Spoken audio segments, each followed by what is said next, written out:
Right then, here we go. She's ZA then. ZA. ZA, yeah. ZA. Yeah, it's so I think she must be around about a 1956. Yeah, MGZA. I struggle between ZA and ZB, me, but anyway, no matter. It's a ZA, and there's a right up there by the owner or previous owner or the vendor. Anyway, there it is. I can't read it out. There's too much of it really. I don't think there's anything particularly important. The car is very original and starts and drives well, he says. Well, it is actually. It's a real straight little motor. There's no question about it. It's a right level little thing, but it wants painting, and you know she's crazed all over. So unfortunately, she needs stripping. It's the only way you can do it, really. You know, when you start stripping a car, bare metal in it, it's about a big job, but probably worth it. I mean, they're a fair rarity, aren't they? Really, and they're such a usable car. I ran one a couple of years ago for a few months, and I really, really did like it. Enjoyed it. I've just done a quick look round this car. To be perfectly frank here, the best thing about this is the headlining. It's absolutely superb. Superb and original and undamaged as far as I can see. In lovely, lovely order. The seats obviously want repairing. The back seat's superb. That will colour up, no trouble at all. The front seats want repairing and then colouring up. Door cards you'd probably recover because you'd like to make a nice job of it and revarnish dashboard and what have you.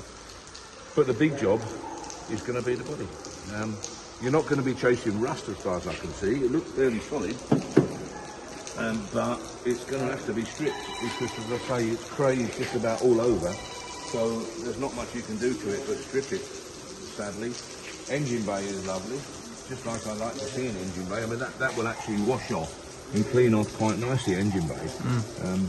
So that's fine. So you haven't got to touch anything in there. You know, a bit of paint around the rad and stuff like that, a bit of detailing if you like. Got the right spot lamps on it.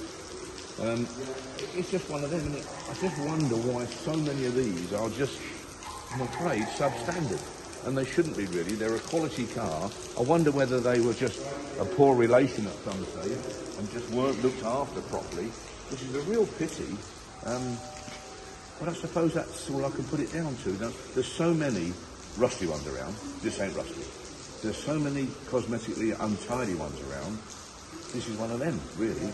But I'd rather have a solid, cosmetically untidy one that's worth doing than I would a rotten one when you're chasing rust all the time. So I think it's worth having a go at. I think it's worth buying.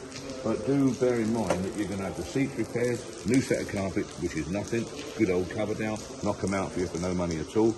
Cards worry about it, look, recover them, you may as well, otherwise it's going to spoil it. Or what I would do, I'd put a piece of carpet along the bottom myself. I'd tidy that up, nice. Secure it all, put a piece of carpet in there. But the big job is to repaint. So, you know, let's face it. But then you could also look at it from the other point of view.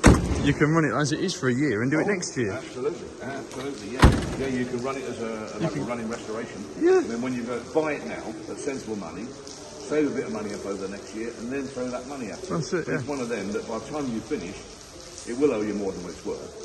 But that's the classic car game. But then again, look at the money you can save yourself if during the winter you took it off the road, whipped all your chrome off and the rest of it, and bare metaled it yourself.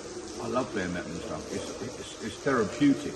Do it in your garage at home. When you're ready, run it out, nice dry day to the paint shop, and get it painted. There you go.